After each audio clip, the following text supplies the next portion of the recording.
Hello again. After those two young Afghans were convicted of raping a schoolgirl in Warwickshire, there have been a series of arrests for similar crimes by men of the same nationality. 2 days ago, a 28-year-old Afghan called Sultani Bakatash was charged with raping two 14-year-old girls in Bolton at the weekend.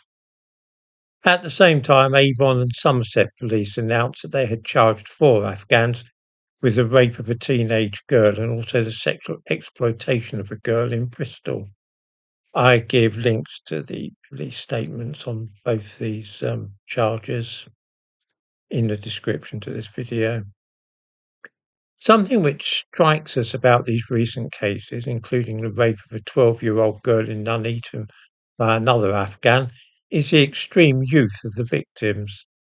12-year-olds, two 14-year-olds, a 15-year-old, and so on. What can possibly be going on? To answer this question, we look at Sweden, which has one of the highest rates of rape in Europe.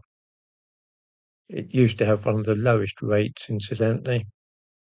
2/3 of the offences there are committed by either immigrants or the children of immigrants. The same thing is seen in Germany and would probably be observed too in this country if the police could be persuaded to analyse the ethnicity and nationality of offenders and then release the information into the public domain, which they are curiously reluctant to do.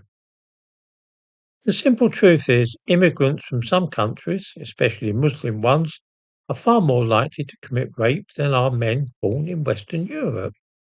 Why anybody should be surprised at this or find it at all odd is something of a mystery to me.